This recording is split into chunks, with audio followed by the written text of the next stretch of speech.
Law and order का failure नहीं है, ये एक साजिश है। जिस तरीके से वो पत्रकार बनकर के वो गए, पत्रकारों पर हमारी सरकार भरोसा करती है और उस भरोसे को उन लोगों ने तोड़ने का काम किया। हत्या किसी की भी हो, उसे जायज़ नहीं ठहराया जा सकता। और निश्चित रूप से मीडिया जगत के सभी लोगों को, बंधुओं का, पत्रकारों की सुरक्षा के लिए एक मानक तय किए जाएंगे, जैसे ऐसे कोई भी दुर्घटना कभी ना हो।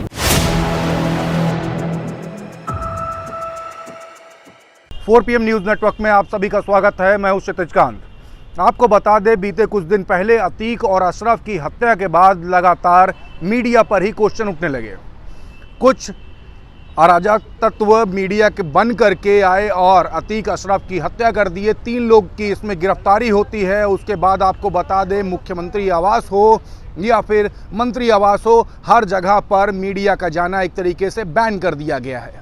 कई क्वेश्चंस उठते हैं, क्या ये जो पूरी हत्या थी, क्या ये राजनीतिक हत्या थी या फिर लॉ एंड ऑर्डर का फेलियर था। इसी के चलते हम चल करके बात करेंगे सांसद कौशल किशोर से और बीजेपी विधायक नीरज बोहरा से और कुछ मंत्रियों से, और जानने का प्रयास करेंगे ये पूरा जो फेलियर था, क्या ये लॉ एंड ऑर्डर का फेलियर था या फिर सोची समझी साजिश के तहत था। बात करेंगे और जानेंगे क्या कुछ उनका इस पूरे मामले पर कहना है, और क्या जो पत्रकारों के ऊपर जो बैन लगा हुआ है, मंत्री आवास या 5 कालिदास मार्ग कहें, वहाँ पर बैन हटेगा या फिर रुका, ये जैसा चल रहा है पूरा माहौल वैसा ही चलता रहेगा, और क्या कुछ गाइडलाइंस भी जारी होंगी पत्रकारों को लेकर के, इस पर भी बात करेंगे। इसके अलावा अगर बात कर ले, एक मामला लगातार तूल पकड़ रहा है और वायरल भी है।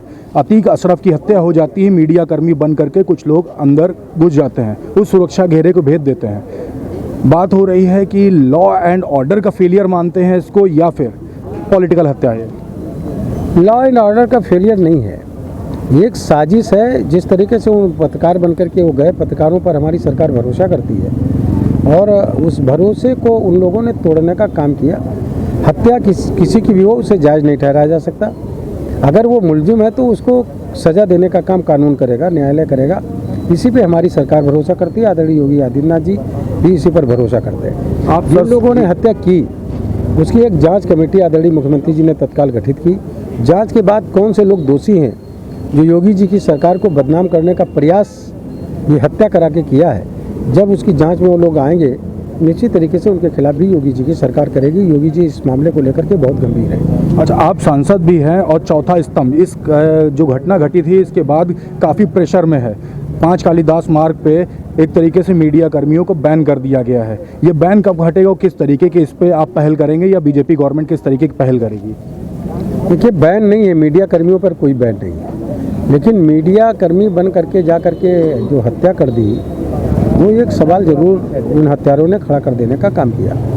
ऐसी स्थिति में निश्चित तरीके से जो हमारे मीडिया कर्मी हैं, उनको भी ऐसे पत्रकार जिनको जानते नहीं, पहचानते नहीं, उन पर नज़र रखने की ज़रूरत है। और सरकार भी और हमारा जो तंत्र है वो भी नज़र रखने का काम करेगा। और निश्चित तरीके से जो मीडिया कर्मी हैं, हमारे चौथा स्तंभ है, चौथा स्तंभ रहेंगे। और कानून व्यवस्था लगातार सुदृढ़ है और सुदृढ़ बनाने में जो अहम भूमिका निभाने का काम आदरणीय योगी आदित्यनाथ जी ने किया है, वो सुदृढ़ व्यवस्था, कानून व्यवस्था की है और भविष्य में भी रहेगी। और जो लोग इसमें दोषी पाए जाएंगे, इस साजिश, इस घटना को अंजाम देने में जो लोग साजिश किए, जांच करने के बाद जब पता चलेगा, उनके खिलाफ भी कार्रवाई करने का काम योगी जी निश्चित तरीके से करेंगे। एक छोटा सा लास्ट प्रश्न भी है, क्या लग रहा है सर, ये जो पॉलिटिकल अगर हत्या है मान लीजिए, तो क्या ये किसी पार्टी विशेष का इसमें हाथ सम्मिलित मान रहे हैं? ये जांच करने के बाद ही पता चलेगा, अभी उस पर कुछ नहीं कहा जा सकता। जो जांच आयोग गठित हुआ है, वो जांच करके जो रिपोर्ट देगा, उसी से जो खुलासा होगा तब पता चलेगा कि हत्या का मूल कारण क्या है। जी, अभी अतीक अहमद की हत्या हो जाती है और साथ साथ उसके एक साथी की भी हत्या होती है। आपसे ये जानना चाह रहा था, जो पत्रकारों को लेकर के, जैसे 5 कालिदास मार्ग की बात करें तो वहाँ पर इस समय एक स्ट्रिक्ट माहौल है पत्रकारों को लेकर के, तो आगे आने वाले समय में पत्रकारों को लेकर के किस तरीके का माहौल देख रहे हैं, उस पर आप किस तरीके की पहल रखेंगे? नहीं, हमारी पार्टी ने इसको गंभीरता से लिया है, सरकार ने गंभीरता से लिया है और निश्चित रूप से मीडिया जगत के सभी लोगों को, बंधुओं का, पत्रकारों की सुरक्षा के लिए एक मानक तय किए जाएंगे, जैसे ऐसे कोई भी दुर्घटना कभी ना हो और पत्रकारों की सुरक्षा का ध्यान किया जाएगा। तो आपने सुना सांसद कौशल किशोर का और नीरज बोहरा का साफ साफ कहना था कि पूरा जो बीजेपी जो मंत्रिमंडल है या बीजेपी सरकार है पत्रकारों के साथ है। लेकिन ये जो पूरा जो मामला था, जब पूछा गया कौशल किशोर से कि ये लॉ एंड ऑर्डर का फेलियर था या फिर पॉलिटिकल हत्या थी, तो उस पर साफ साफ बचते दिखाई दिए। अब आगे होने वाली जांचों से ही पता चलेगा कि क्या कुछ था पूरा मामला। फिलहाल पूरा बीजेपी गवर्नमेंट इस पूरे मामले से बचती नजर आ रही है और खुद सांसद इस पर कुछ भी कहने में असमर्थ हैं। ग्राउंड रिपोर्ट के लिए जुड़े रहे 4 PM न्यूज़ नेटवर्क के साथ मैं हूं क्षितिज कांत, कैमरा पर्सन शुभम के साथ। धन्यवाद।